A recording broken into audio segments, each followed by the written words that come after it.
Go ahead, guys. Shoot away. What do you like about playing these kind of matches and coming out here?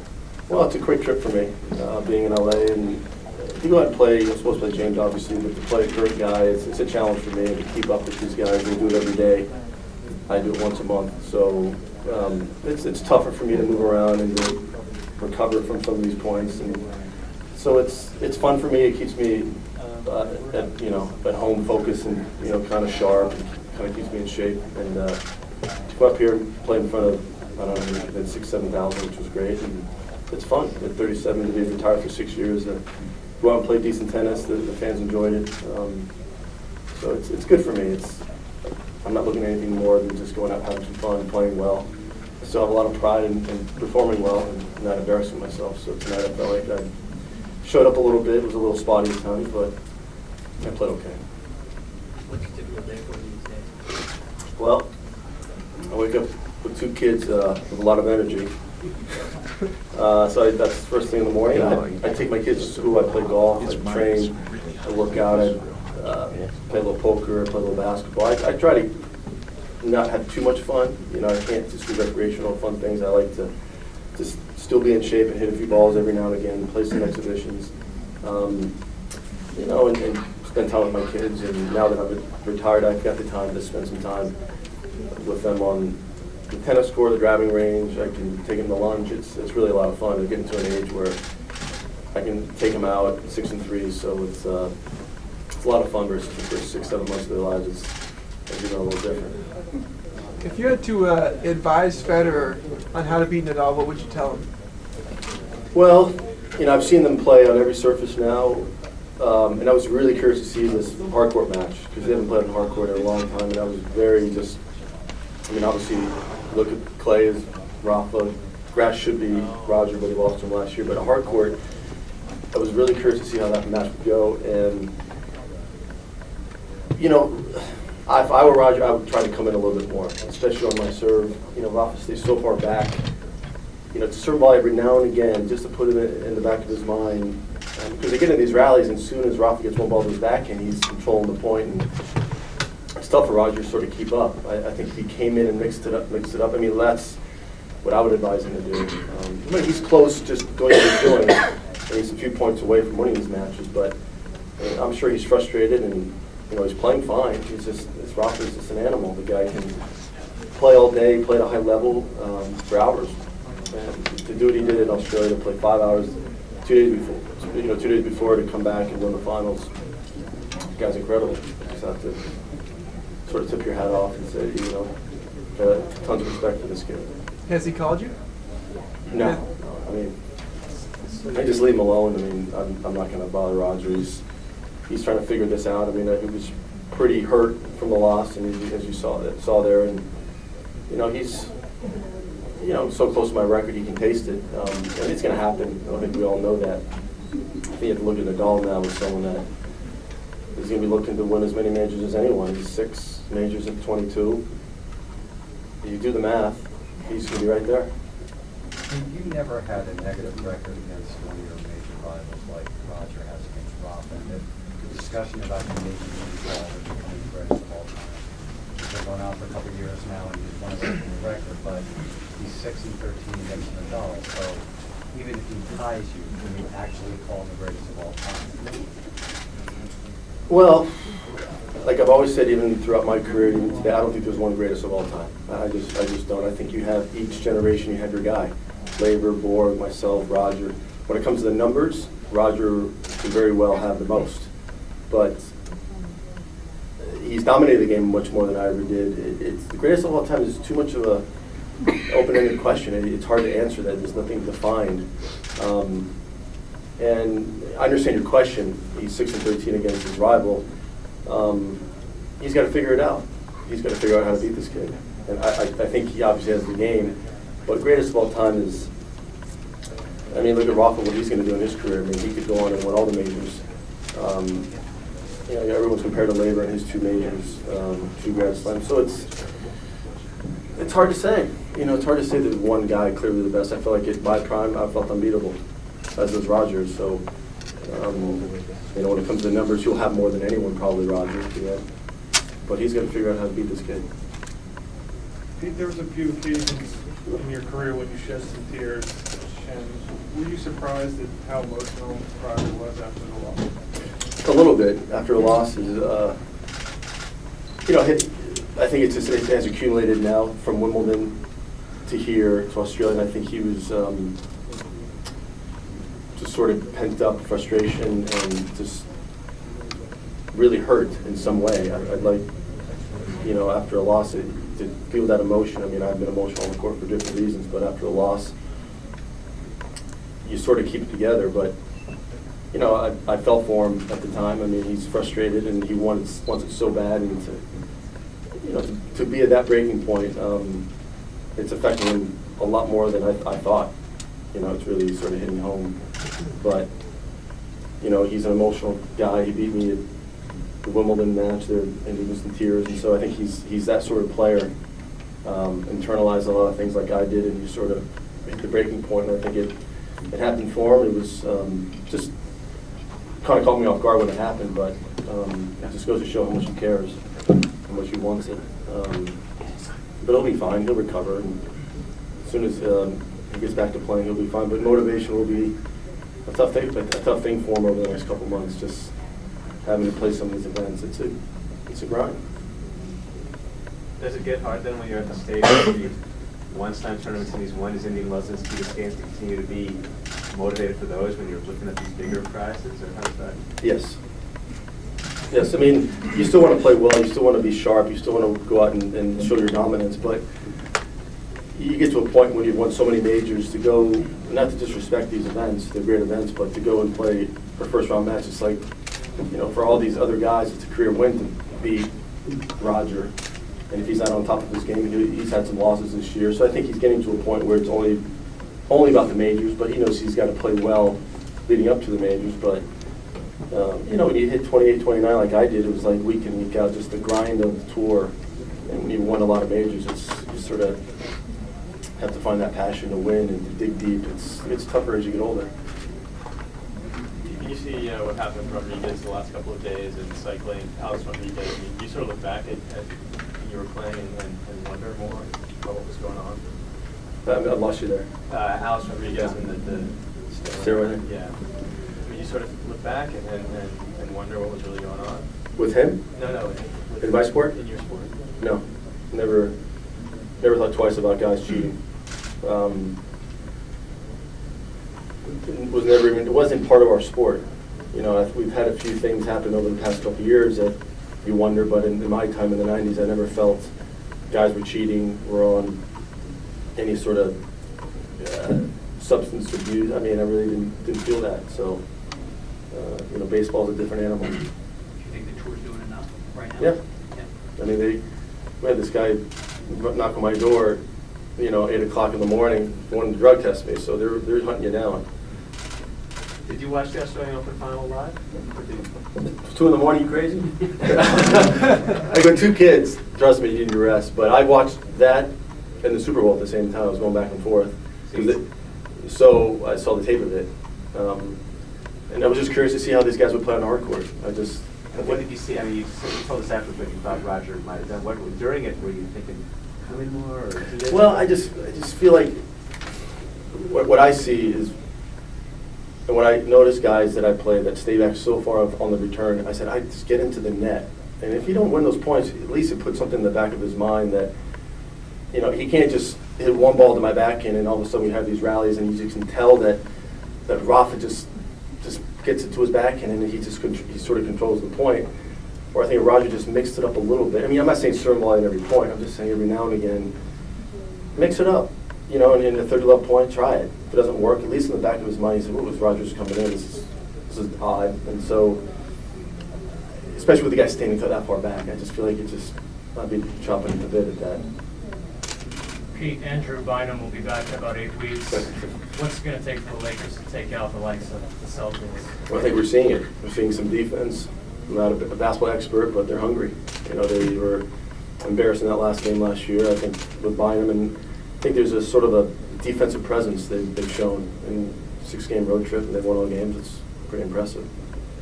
You were the member of the greatest generation. This generation with Rodigan play, very good. The generation behind them doesn't seem to be producing anyone substantial. I mean, Query seems to be, okay, 34, 35, but then there's no one really in the top 100. Can you make any sense of that and why that's happening or what can be done there? I don't have an answer for you. I don't know why these things happen. I think each country goes through cycles. You're right, it is pretty thin after someone like Query. I don't have an answer. Maybe you try to get more kids playing tennis at a young age. Getting the USTA more involved, trying to get them back to different areas of the country. I don't know. It's just getting a little bit thinner, and we can't see that. I mean, American media and fans, they want to see the best, and we want Americans to be a part of that. Don't have the answer for you. I just think goes through cycles. It might be, I think the 90s would think everyone was a little bit spoiled with what we had, and we're in good shape now, but Annie and James aren't quite to that echelon of the game, and after that it's a little thin, so I don't know why. Just it's the way it is. Would you ever consider coaching as a top guy, taking him underneath your wing? Just do my BlackBerry. BBM's a great device. You don't like traveling? Well, no. It depends what I'm traveling for. But no, I found myself wanting to help. It was some of these young Americans from in my home, and I found myself wanting to help these kids, and I do. But and the USGA hasn't. They've contacted me about helping out, but I think they don't really have their act together when it comes to me helping. I feel like I can give back a little bit to some of these kids, but I guess I don't know much. Pete, did you watch Federer play Roddick yesterday? No. Did you see that? So you did. But I know what happens without seeing it. Rogers gets his serve back, and they just said, let's go. He said, let's run. Right. He's a better on the run. He's a better athlete. Roddick has the power, but it's hard to play. It's a bad matchup for him, essentially, what I'm saying. It's just they play similar games, but Rogers just that's that much more efficient around the court. He's a better mover. He's more talented. Roddick I think he'd rather play Nadal, I'm sure, than Roger. So regardless of strategy with Roddick, unless Rogers a bit off, it's not going to make a huge difference. 3 out of 5 on a hard court is tough. I think Roddick can maybe beat him on an indoor fast, 2 out of 3, just sort of blow him off if he's serving huge. But in that sort of situation, I saw him play the Open final that one year. He's just a little bit better, and he's just dominant. When you first faced Roger at Wimbledon that year, did you know that he was going to be that special of a player? When I played him, he was incredibly talented. I mean, he was a great shot maker, and that's where he showed his talent. And then it was a question of putting it all together. And doing what he's been able to do is more than just playing great tennis. It's a lifestyle that he's willing to lead. He wants to be the best player in the world. His life is tennis, a lot like mine was. So it's you don't know that question until he goes through it. Like what he wants out of his life. And he set up his life with his girlfriend and his management. Just tennis is his priority.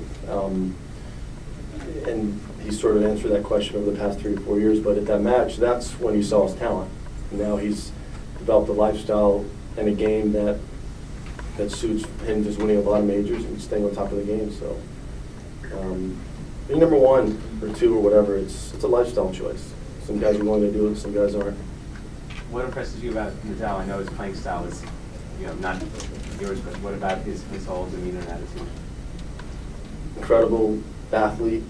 He might be one of the strongest in the mental side, if not of all time. He and Borg are the two best ones I've seen. He has this mentality of a marathon runner, where as tired as he is, mentally he's so strong, he just keeps going. He never gives up. He plays every point like it's his last point. And he's talented. He moves great. He's got a heavy forehand. He's serving a little better. He's in his backhand a little bit deeper. I mean, he's improving, this kid. And now he's got a fear factor. Guys are scared of him just because of his way he hits the ball. He doesn't quit. Tons of respect for this kid. But I just want to see someone come in on him. One of these guys.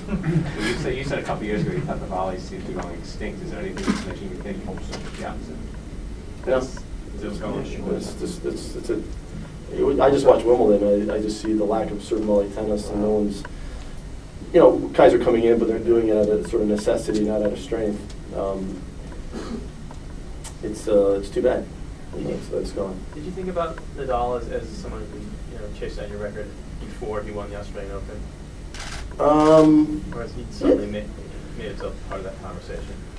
He's now made himself part of it. He's got such a long way to go, and Rogers has made it look so easy over the past 3-4 years. But I think Nadal's getting to that point where he's 22. He's got 6 majors. You do the math. You know, he's going to be around for a long time, and everyone talks about his body breaking down. If he's smart, which he is, he just focus on the majors and play enough to be sharp for the majors. So he can do it. He's got a lot of work to do. I mean, Roger wins a little bit easier, with less effort. But Rafa is just, he's an animal at 22. He's got to keep this up for a while, though. But I think he can. But first, you weren't really thinking that until he won this last major. Yeah, I mean, I thought when he won Wimbledon, he was at 5, and then if you just sort of add up the Frenches, he's going to win. He's won 4 or 5 Frenches. I don't know. What was it? 4. I mean, he could win conceivably another 3 or 4 there. That's 8. The U.S. Open will be a tricky one for him to win because that court's a little bit quicker. He can win a couple more Australians. Wimbledon, he'll be right there, I think. It'll be interesting. I think Roger, as soon as he breaks my record, Nadal's going to be after him. Do you think better in the wake of this Australia is going to enter one of these days we're going to have a lot of crowd support? Do you think that's going to help him sort of like maybe the later phase of your career? Maybe. Yeah, I think the fact that he showed emotion and people are feeling for him. I mean, you can't feel too bad for a guy that's won 13 majors. But when you start losing a little bit more, and what had happened to me when I hit 28, 29, that, you know, you see a human element, a vulnerability that you don't see when you're 25 and kicking ass. So I think he'll get he's a popular guy anyway, but I think now he's, you know, especially in Paris, if he gets there against Nadal, he'll have a lot of support. You know, and it just, him showing that emotion, I think people feel for him. So, you know, but I think Nadal has his fans, so it'll be interesting, yeah. You had close relationships with your coaches. Can you describe maybe what Roger's missing by not having that sounding board there with him? I don't think he's missing much. I mean, Roger's a pretty confident guy. He's pretty independent. He's had some coaches, but I think he's sort of kept these coaches at a distance. This is what I feel. You know, Roger knows what he's doing. He's won 13 majors pretty much on his own, playing his style of game. So I don't see him getting a coach for a magic pill, how to beat Nadal. I think he just, you know, is playing fine. He's going to maybe mix it up a little bit, and he's right there. It's not like he's getting killed by the kid. I mean, he's right there having a few points here and there to win a Wimbledon. But it's just not happening. He could go out and beat him the next couple of times, but mentally, I think he's in his head. I mean, I think we all know that. He's gotten in his head, and but a coach, I don't think will fix that. I think he's going to go out there and get through it. Keep in touch with Andre? You know, occasionally, a few text messages every now and again.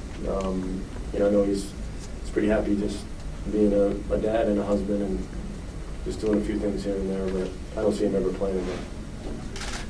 What's the reaction when Mr. Sampras walks his 2 kids into school? They all kind of just clear away. No. Yeah, we take him to a public school and just take him right to the door and give him a hug goodbye, and you know, people are friendly and nice, and I just hop in my car and go home. Do they come up and stare at you or want to shake your hand or anything? I talk to a few parents here and there, you know, but I don't stick around too much. But you know, I try to lead a normal life, and you know, I happen to be a famous tennis player, but I don't go around thinking I'm anything more than that. Just my dad, and trying to teach my kids some lessons and be a good dad for him. How often do you play exhibition matches, and when can tennis fans see you in action again? I'm going to play Leighton Hewitt in Memphis in a couple weeks or a week.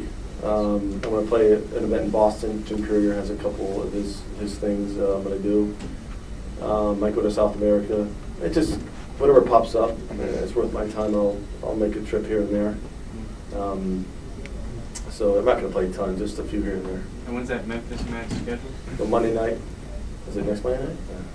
Leighton Hewitt, who's Come on now. I feel like playing him, but I'll be all right. Any World Series of Poker events on your calendar this year? No, just home game. Yeah, so cool guys. Oh, see you guys down the road.